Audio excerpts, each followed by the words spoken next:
ब्रह्मा जी ने कहा, विप्रवर नारद, तुम धन्य हो, भगवान शिव के सेवक हो, अतः शिव की लीला से युक्त जो उनका शुभ चरित्र है उसे भक्ति पूर्वक सुनो। तात पूर्व काल में मैं एक बार जब मोह में पड़ गया और भगवान शंकर ने मेरा उपहास किया, तब मुझे बड़ा क्षोभ हुआ था। राधे राधे, ओम नमः शिवाय। कैसे हैं आप लोग? ईश्वर कृपा से आप सब अच्छे होंगे। ईश्वर सब पे कृपा बनाए रखे, सबका कल्याण करें। आज हम बताने जा रहे हैं श्री शिव महापुराण के रुद्र संहिता द्वितीय सती खंड का 7, 8, 9, 10 अध्याय बताने जा रहे हैं। और चलिए अब चलते कथा की तरफ। ओम नमः शिवाय, ओम नमः शिवाय, हर हर भोले नमः शिवाय, गंगाधराय शिव गंगाधराय, हरि हरि भोले नमः शिवाय, नमः शिवाय, ओम नमः शिवाय, नमः शिवाय, ओम नमः शिवाय, ओम नमः शिवाय। ब्रह्मा जी कहते हैं, नारद, जब वर देकर भगवान शंकर अंतर ध्यान हो गए, तब संध्या भी उसी स्थान पर गई जहां मुनि मेधा तिथि यज्ञ कर रहे थे। भगवान शंकर की कृपा से उसे किसी ने वहां नहीं देखा। उसने उस तेजस्वी ब्रह्मचारी का स्मरण किया जिसने उसके लिए तपस्या की विधि का उपदेश दिया था। महामुनि पूर्व काल में महर्षि वशिष्ठ ने मुझे परमेष्टि की आज्ञा से एक तेजस्वी ब्रह्मचारी का वेश धारण करके उसे तपस्या करने के लिए उपयोगी नियमों का उपदेश दिया था। संध्या अपने को तपस्या का उपदेश देने वाले उन्हीं ब्रह्मचारी ब्राह्मण वशिष्ठ को पति रूप में मन में रखकर उस महायज्ञ में प्रज्वलित अग्नि के समीप गई। उस समय भगवान शंकर की कृपा से उन्होंने उसे नहीं देखा। ब्रह्मा जी की वह पुत्री बड़े हर्ष के साथ उस अग्नि में प्रविष्ट हो गई। उसका पुरोधा समय शरीर तत्काल दग्ध हो गया और उस पुरोडास की अलिच्छित गंध सब ओर फैल गई। अग्नि ने भगवान शंकर की आज्ञा से उसके सुवर्ण जैसे शरीर को जलाकर शुद्ध करके पुनः सूर्य मंडल में पहुंचा दिया। तब सूर्य ने पितरों और देवताओं की तृप्ति के लिए उसे 2 भागों में विभक्त करके अपने रथ में स्थापित कर दिया। मुनीश्वर, उसके शरीर का ऊपरी भाग प्रातः संध्या हुआ, जो दिन और रात के बीच में पड़ने वाली आदि संध्या है, तथा उसके शरीर का शेष भाग साया संध्या हुआ, जो दिन और रात के मध्य में होने वाली अंतिम संध्या है। साया संध्या सदा ही पितरों को प्रसन्नता प्रदान करने वाली होती है। सूर्योदय से पहले जब अरुणोदय हो, प्राची के क्षितिज में लाली छा जाए, तब प्रातः संध्या प्रकट होती है, जो देवताओं को प्रसन्न करने वाली है। जब लाल कमल के समान सूर्य अस्त हो जाते हैं, उस समय सदा साया संध्या का उदय होता है, जो पितरों को आनंद प्रदान करने वाली है। परम दयालु भगवान शिव ने उसके मन सहित प्राणों को दिव्य शरीर से युक्त देह आदि बना दिया। जब मुनि के यज्ञ की समाप्ति का अवसर आया, तब वह अग्नि की ज्वालाओं में महर्षि मेधातिथि को तपाए हुए सुवर्ण की सी कांति वाली पुत्री के रूप में प्राप्त हुई। मुनि ने बड़े आमोद के साथ उस समय उस पुत्री को ग्रहण किया। उन्होंने यज्ञ के लिए उसे नहलाकर अपनी गोद में बैठा लिया। शिष्यों से घिरे हुए महामुनि मेधातिथि को वहां बड़ा आनंद प्राप्त हुआ।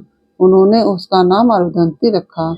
वह किसी भी कारण से धर्म का अवरोध नहीं करती थी, अतः उसी गुण के कारण उसने स्वयं यह त्रिभुवन विख्यात नाम प्राप्त किया। देवर्षि यज्ञ को समाप्त करके कृतकृत्य हो वे मुनि पुत्री की प्राप्ति होने से बहुत प्रसन्न थे और अपने शिष्यों के साथ आश्रम में रहकर सदा उसी का लालन पालन करते थे। देवी अरुंधति चंद्रभागा नदी के तट पर तापसारण्य के भीतर मुनिवर मेधा मुनि के उस आश्रम में धीरे धीरे बड़ी होने लगी। जब वह विवाह के योग हो गई तब मैंने विष्णु तथा महेश्वर जब वह विवाह के योग हो गई तब मैंने विष्णु तथा महेश्वर ने मिलकर मुझ ब्रह्मा के पुत्र वशिष्ठ के साथ उसका विवाह करा दिया। ब्रह्मा विष्णु तथा महेश के हाथों से निकले हुए जल से शिप्रा आदि 7 परम नदियां उत्पन्न हुई। मुनि मेधातिथि की पुत्री महासाध्वी अरुंधति समस्त पतिव्रताओं में श्रेष्ठ थी। वह महर्षि वशिष्ठ को पति रूप में पाकर उनके साथ शोभा पाने लगी। उससे शक्ति आदि शुभ और श्रेष्ठ पुत्र उत्पन्न हुए। मुनि श्रेष्ठ वह प्रीतम पति वशिष्ठ को पाकर विशेष शोभा पाने लगी। मुनि शिरोमणे, इस प्रकार मैंने तुम्हारे सम्मत संध्या के पवित्र चरित्र का वर्णन किया है, जो समस्त कामनाओं के फलों को देने वाला परम पावन एवं दिव्य है। जो स्त्री या शुभ व्रत का आचरण करने वाला पुरुष इस प्रसंग को सुनता है तथा संपूर्ण कामनाओं को प्राप्त कर लेता है, इसमें अन्यथा विचार करने की आवश्यकता नहीं है। प्रजापति ब्रह्मा जी की यह बात सुनकर नारद जी का मन प्रसन्न हो गया और वे इस प्रकार बोले। नारद जी ने कहा कि ब्राह्मण, आपने अरुंधति की तथा पूर्व जन्म में उसकी स्वरूपभूता संध्या की बड़ी उत्तम दिव्य कथा सुनाई है, जो शिव भक्ति की वृद्धि करने वाली है। धर्मज्ञ, अब आप भगवान शिव के उस परम पवित्र चरित्र का वर्णन कीजिए जो दूसरों के पापों का नाश करने वाला उत्तम एवं मंगलदायक है। जब कामदेव रति से विवाह करके हर्ष पूर्वक चला गया, दक्ष आदि अन्य मुनि भी जब अपने अपने स्थान को पधारे, तब जब संध्या तपस्या करने के लिए चली गई, उसके बाद वहां क्या हुआ? ब्रह्मा जी ने कहा, विप्रवर नारद, तुम धन्य हो, भगवान शिव के सेवक हो, अतः शिव की लीला से युक्त जो उनका शुभ चरित्र है उसे भक्ति पूर्वक सुनो। तात पूर्व काल में मैं एक बार जब मोह में पड़ गया और भगवान शिव ने मेरा उपहास किया, तब मुझे बड़ा ही क्षोभ हुआ था। वस्तुतः शिव की माया ने मुझे मोह लिया था, इसलिए मैं भगवान शिव के प्रति ईर्ष्या करने लगा। किस प्रकार सो बताता हूँ, सुनो। मैं उस स्थान पर गया जहाँ दक्षराज मुनि उपस्थित थे। वहीं रति के साथ कामदेव भी था। नारद, उस समय मैंने बड़ी प्रसन्नता के साथ दक्ष और दूसरे पुत्रों को संबोधित करके वार्तालाप आरंभ किया।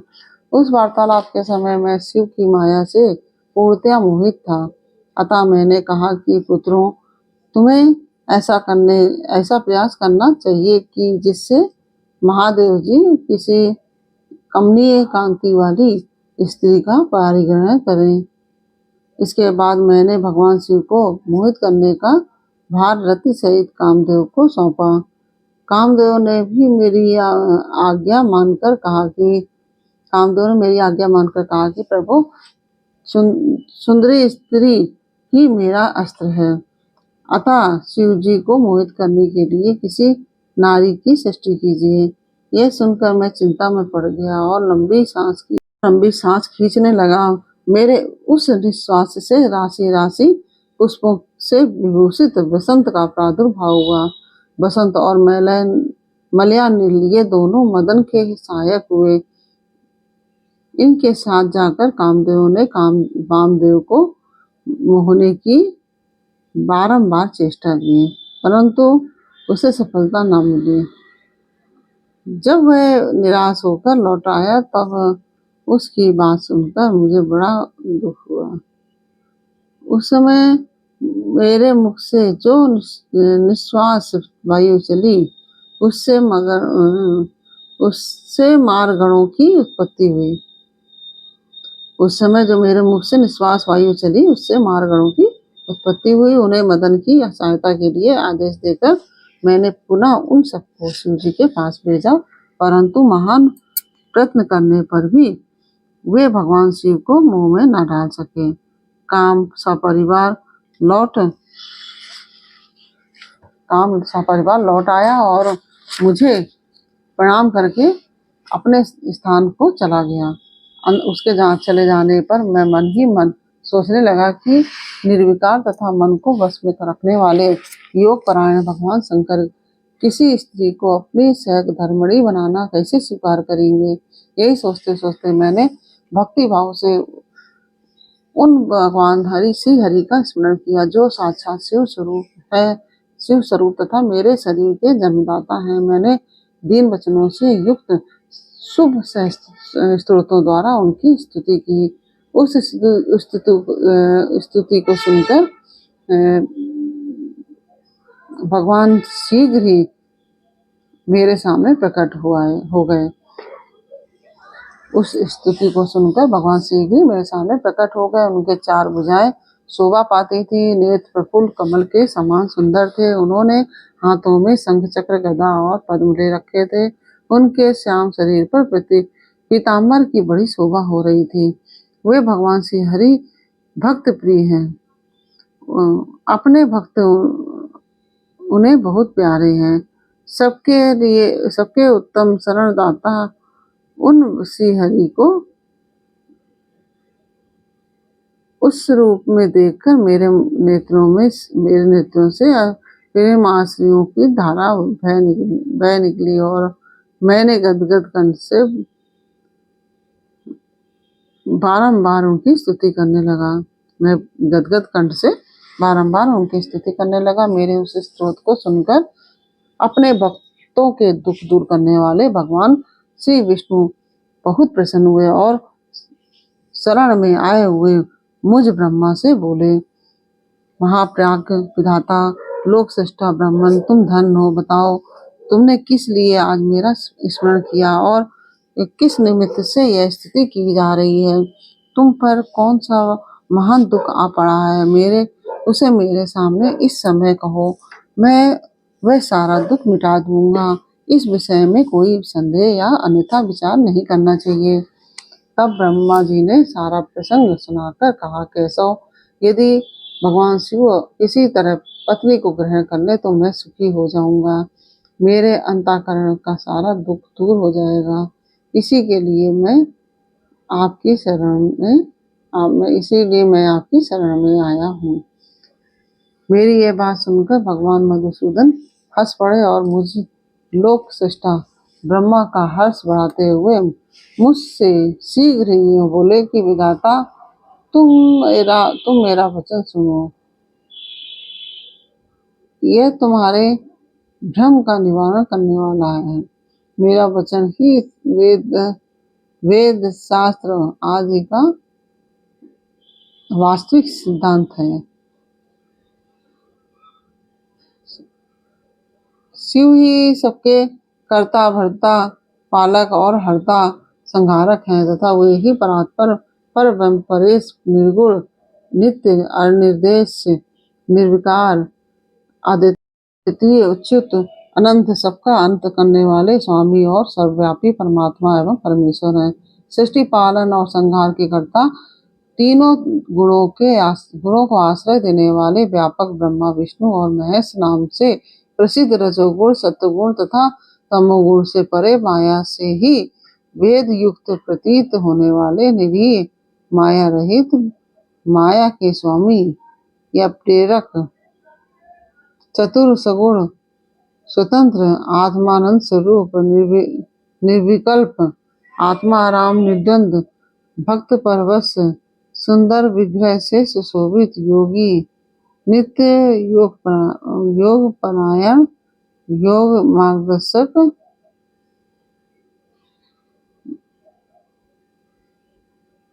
गर्भहारी लोकेश्वर और सदा दीन वत्सल हैं।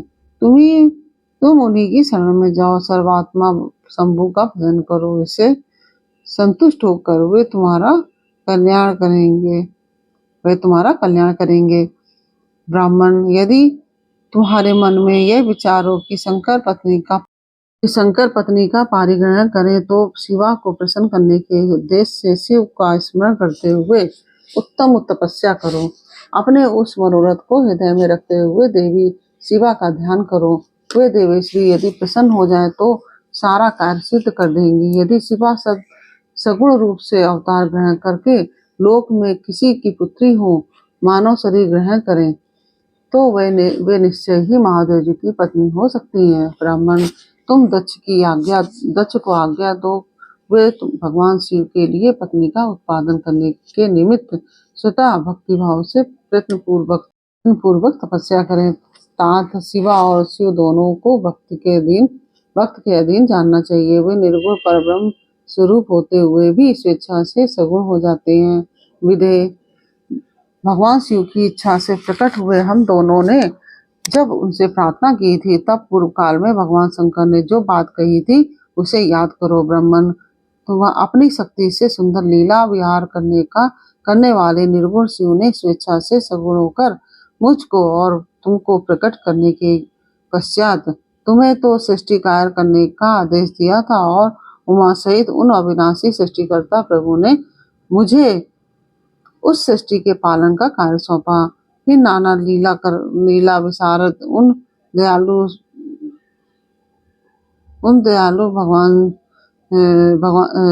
दयालु स्वामी ने हंसकर आकाश की ओर देखते हुए बड़े प्रेम से कहा कि विष्णु, मेरा उत्कृष्ट रूप इंद्र विधाता के अंग से इस लोक में प्रकट होगा, जिसका नाम रुद्र होगा। रुद्र का रूप ऐसा ही होगा जैसा मेरा है, वह मेरा पूर्ण रूप होगा। तुम दोनों को सदा उसकी पूजा करनी चाहिए, तो वह तुम दोनों के संपूर्ण मनोरथों की सिद्धि करने वाला होगा।